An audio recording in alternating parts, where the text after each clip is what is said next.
Hello and welcome back to the channel where you're joining us in Hornsey, Crouch End inside an industrial unit, a spray workshop, and this particular customer is actually a subscriber and we're going to be upgrading the power supply from a 100 amp to a 250 amp power supply, and as part of the work you're going to watch us put in an MCCB panel and we're going to resupply the sub-mains to a lot of the existing electrical system.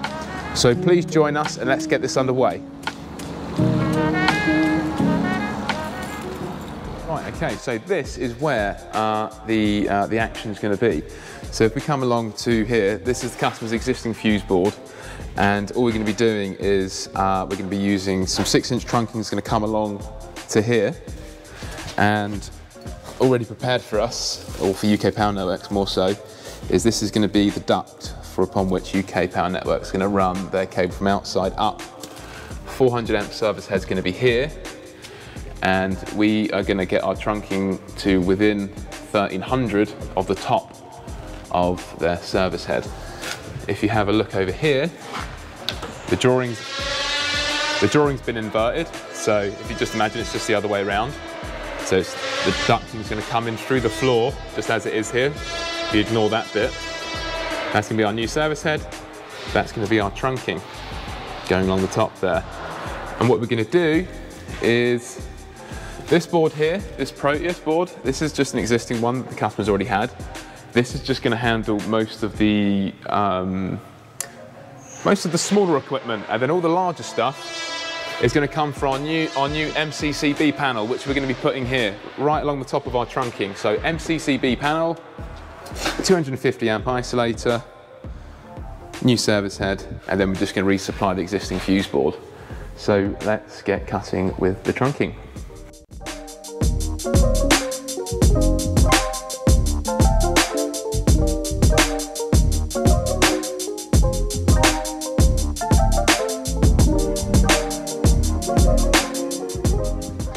On the trunking side of things, whenever you have your trunking, you have the manufacturer holes. So these are the holes that come with the manufactured trunking. But when you come to cutting your trunking, you cut off those holes. Good tip to enable you to get the holes lined up as well as before. What you do, if you grab a little bit of masking tape like that and just plop it onto there, that will give you your holes. And then if you go over to the trunking, we flip this around, we can transfer the holes in exactly the same way that the manufactured holes were. And then what that enables us to do is that lets us put our bend on.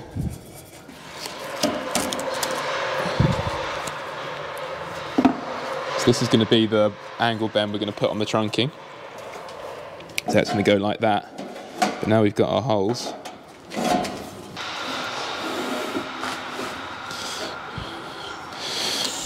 It's a good little workbench, isn't it? It's just something that stops you from bending over all day, which I think is really important if you want to look after your back.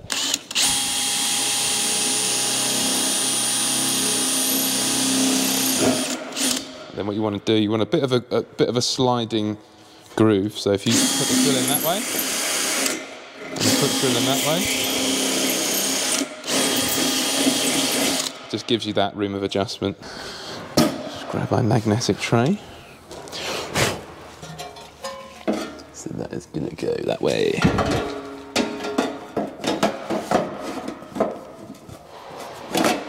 Nice.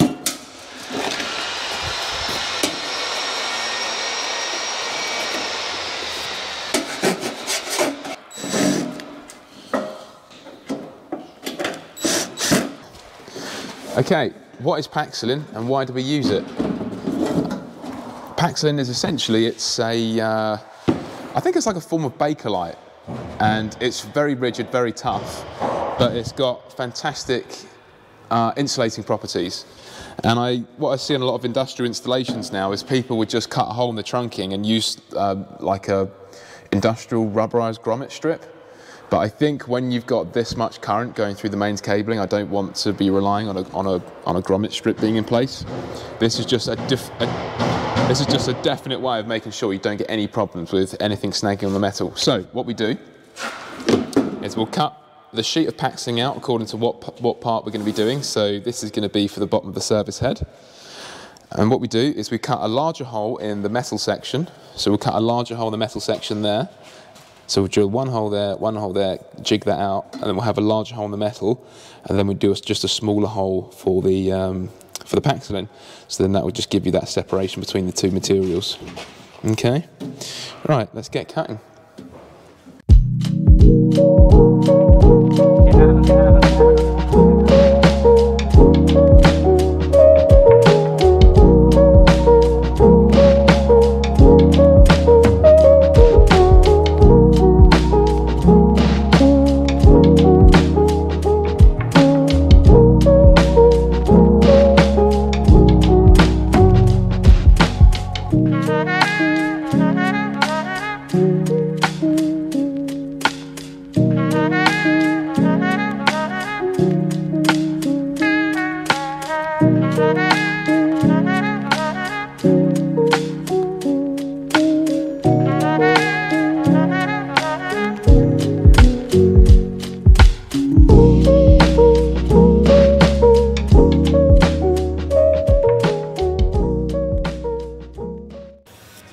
And another neat little line along these two. Then that'll give us the edge for upon which we jigsaw out.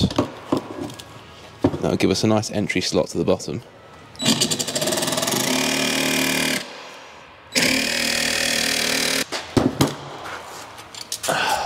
Okay, so back at the board. That's going to be put back in on there. We're going to mount that back in.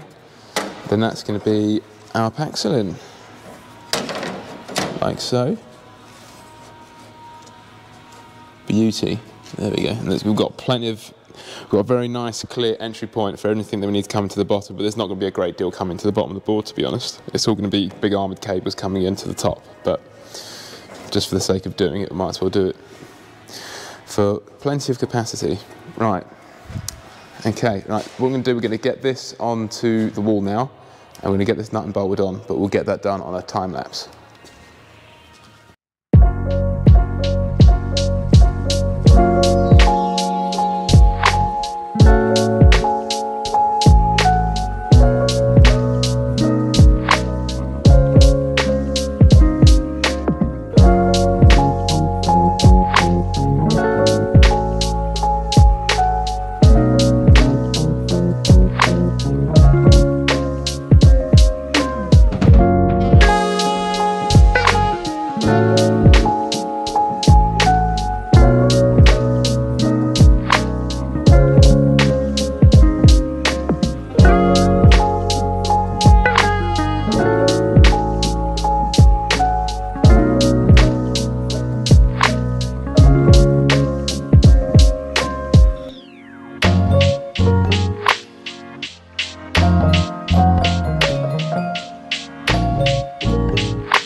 Okay, we are making progress here. So all of the metal work has been done. Trunking's coming in. I just need to put a lock ring on there, and that's going to be our way into resupplying this board from this panel. This panel is going to be supplied by this 250 amp isolator here, and we've just done a brass bush and lock ring arrangement up there. Plenty of room for our trunking. And what we're going to do next is get on with prepping the MCCB panel. So join us in a moment and we'll show you how you prep an MCCB panel.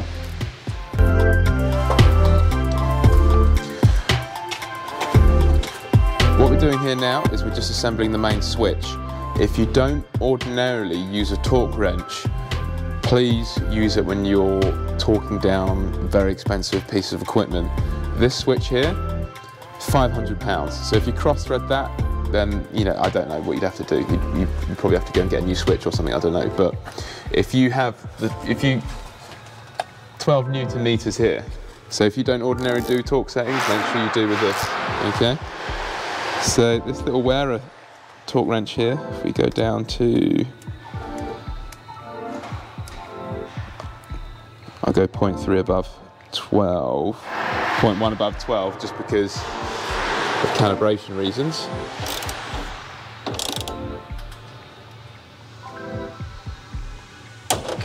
There we go. Nice. Just do the same for all the others. These solid copper bars onto here. And twice catheter. No, it goes like that. What you'll often find as well, particularly with copper stranded conductors, if you torque something down, come back in about half an hour's time, you'll find that you'll probably be able to get another little bit of a turn on it as well, just because copper is quite soft and it tends to bend a little bit more after you've initially torqued it down.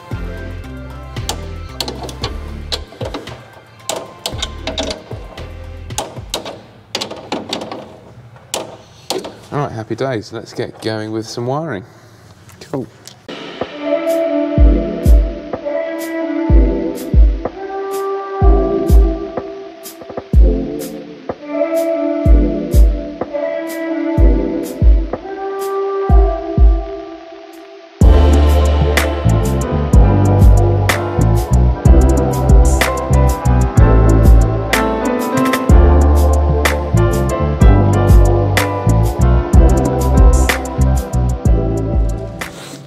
Okay, so MCCBs, what are they and why do we use them?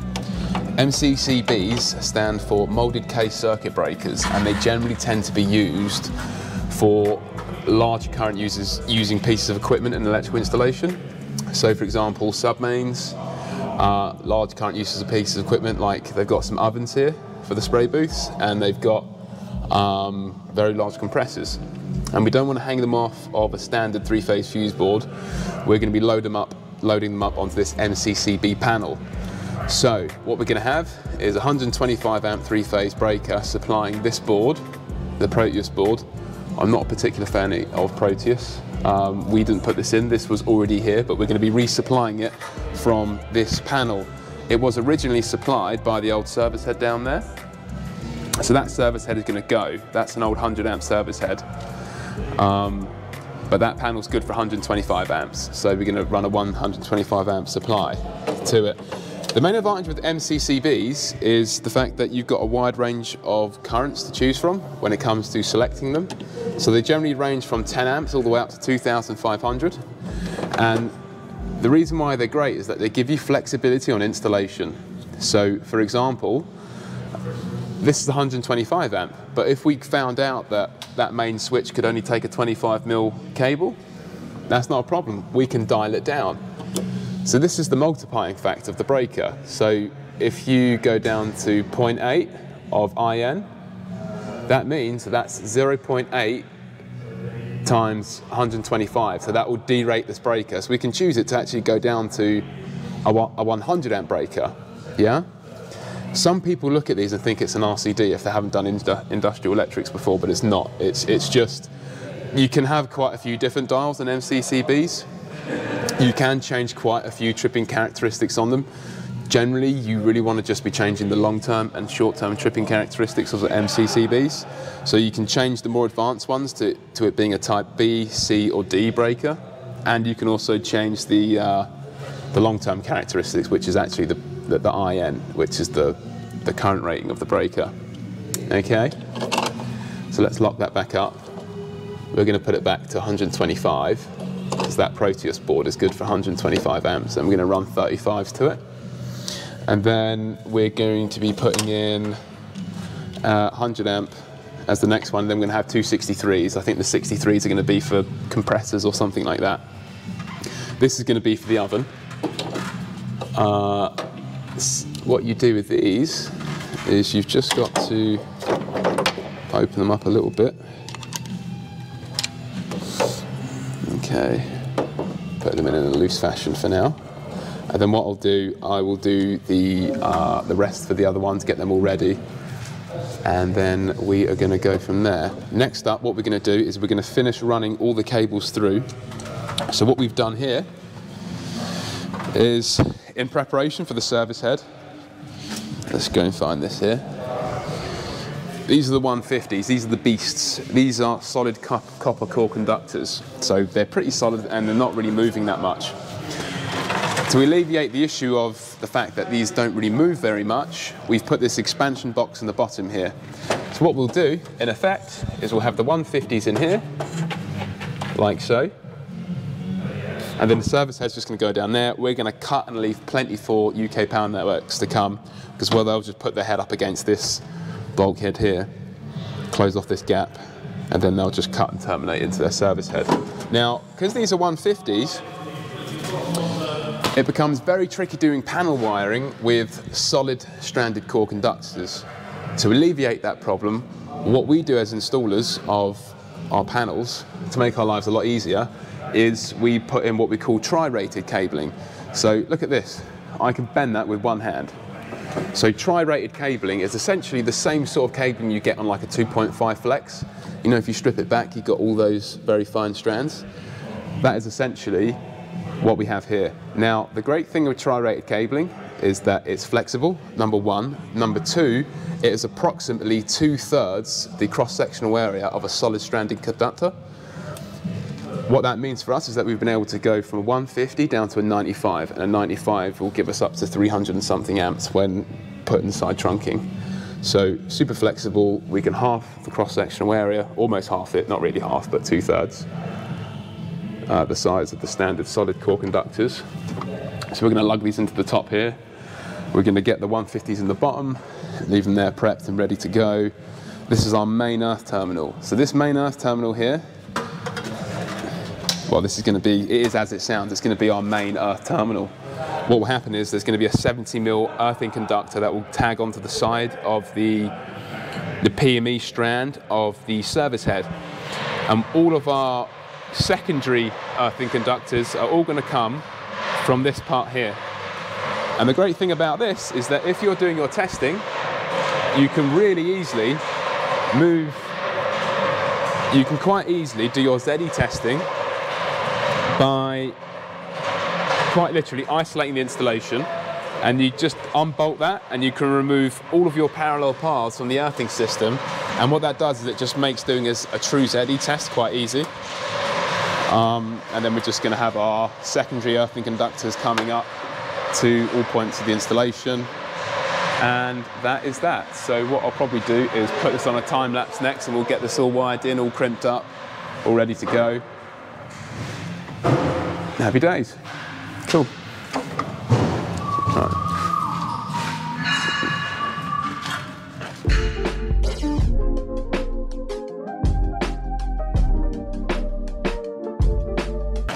Well, just looking at some of the stuff they've got over up here now.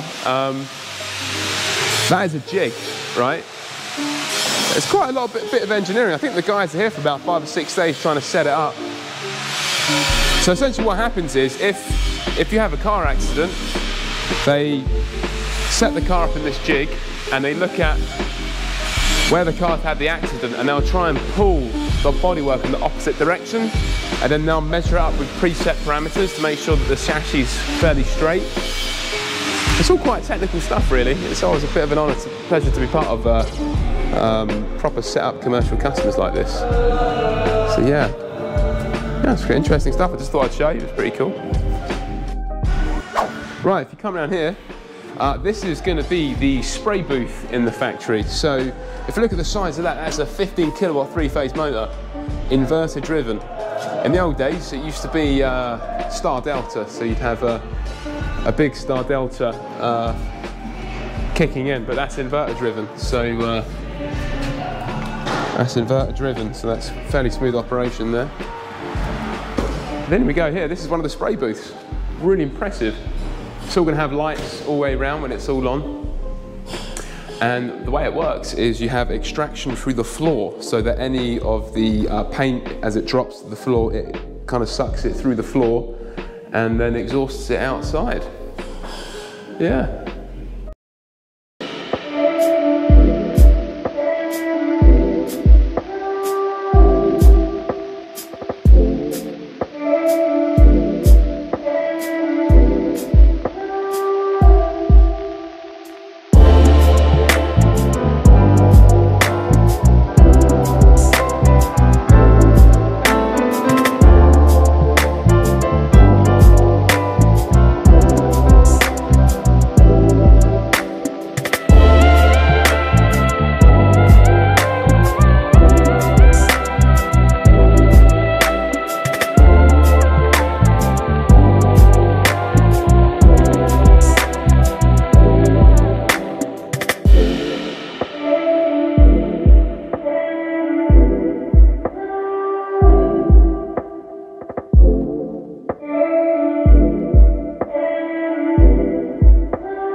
So these are the 150s. There's not really much movement in these 150s at all. You're going to have to forgive my voice. I've got a bit of hay fever at the moment.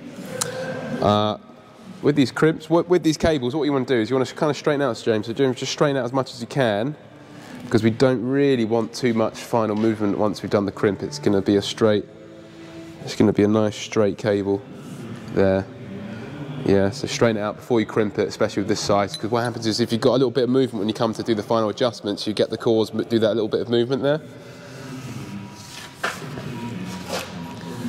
Right, what I would normally do, if this crimp was directional critical, then what I would do is I'd put a little mark there and a little mark there, because what you don't want to do is crimp into an awkward position, then you've got to twist a cable that's already terminated at the other end, but this isn't terminated at the other end yet, so it doesn't really matter, but just a little tip there.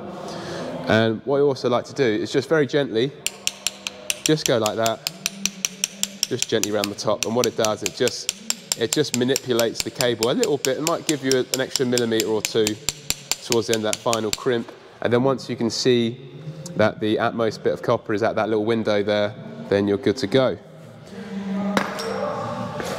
These are the gut busters. I just use these because I prefer, anything above 150 I wouldn't use gut busters, but I just think they're more trustworthy than hydraulics. Right, so if we just get it wiggling around that neck there, that's it, because at the bottom of the crimp there's a little bit of a neckline at the bottom of the crimp, so we just want to get it to the bottom of that neckline as much as possible, and then you just want to just go like that, go like that, that's it, and go, just go back a couple of times there.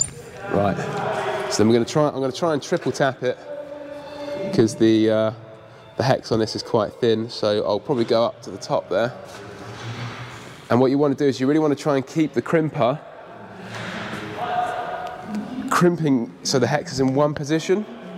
You don't really want the hex to be moving around a little bit, because it upsets the crimp. So whenever you do your crimp, just try and be consistent with it. James, if you can just get that with your thumbnail and just steady that into position there, yeah? Right. Right, lower it a little bit with your thumb. Teeny bit more. Teeny, that's it. Perfect. And it's the middle one that's always the hardest to crimp, because you squash at the top, you squash at the bottom, and there's a little bit of an outpoke there. That's fantastic. Might try and get away with the one last crimp down there. Get these big boys on top. There we go. We can grab the heat gun. That's it. My little.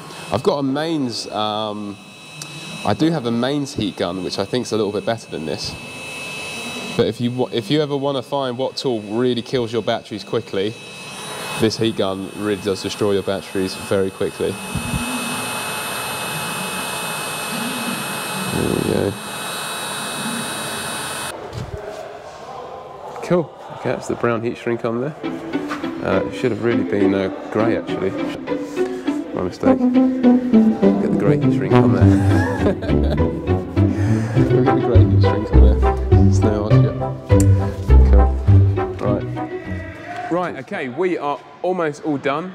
We're just going to do some labelling up now and some finishing around the edges. We've left the final circuits disconnected because the client has run them in themselves, but we're going to just leave them disconnected until we can get the correct capacity for this board when UK power networks eventually come. Right, so what we have done here is we've got the new supply to the old fuse board right here. We've got our Type 2 surge protection in here as well. That just bolts onto the top of the main switch, lugs onto the earthing base, and neutral nuts onto there.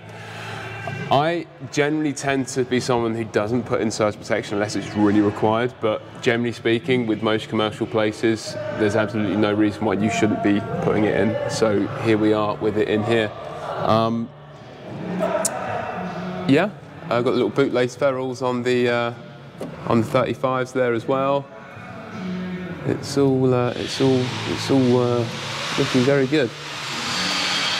Okay, well, I'm going to wrap the video up now. Please like and subscribe to the channel if you do like the content. It does mean a lot to us. And we'll see you on the next video.